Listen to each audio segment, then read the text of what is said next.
I'm very aware that my voice changes. I already had a lot of trouble speaking as a kid. Like in school, I would never speak. I was like really... Like I know a lot of people would be like, yeah, I didn't really speak in school too. But actually I like never spoke.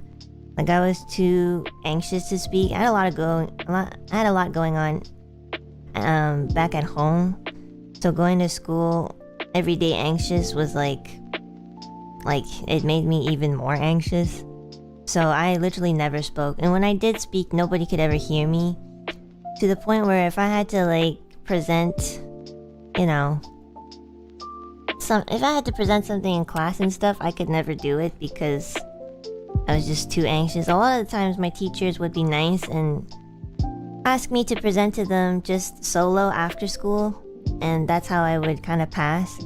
But we have this thing in Canada called oral communication. It's alongside reading and writing. Of course, like reading and writing, I had no trouble.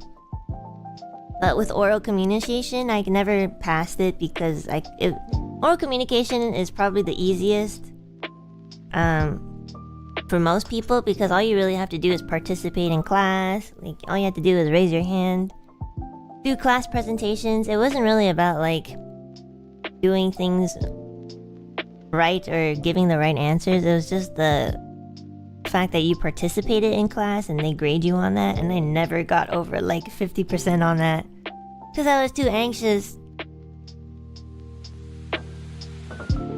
I had teachers like that. They're the real ones. Yeah, really, I really couldn't do it. I had some classmates make fun of me because I would always shake and my voice would be so like raspy and like quiet, and they'd kind of poke fun at it. It was really hard. I really did not like school. Like if I had to trade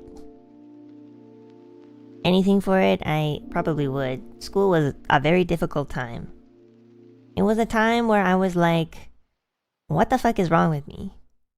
You know, I always had this like humor thing inside my head.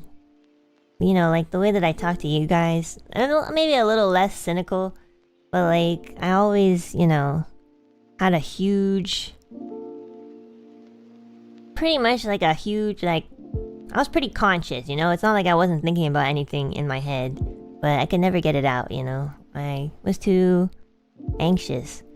I didn't know how to explain it to my parents either. Ever since I was little, I'd be telling my mom, like, I don't really want to go to school. I always feel nervous. My stomach hurts.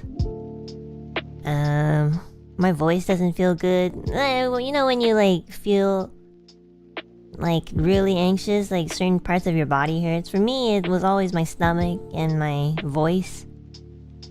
That still happens sometimes to this day, but I don't really know what happened. I think once I got out of the environment with living with my mom because she was sick, and I started living with my dad, I changed quite a bit. I started to speak to more people, and then ever since I started working, it really helped me. So, yeah. But if you asked me at the age... If you guys asked me when I was like 16 where I'd be today, I wouldn't even imagine it. It's a huge change. It feels like I went into like a parallel universe. Cause I could never even just speak to people normally. Now I speak to people and people like... It's funny because now I speak and people like are quite opinionated about me. So it's quite interesting to see the dynamic, because I never had presence before, but now I have a little bit, and people are like, what the fuck do you think you are? So, you know, but that's just life. Life is just like that. It's really difficult, but one day we won't be here anymore anyways. So might as well just live it and see where it goes.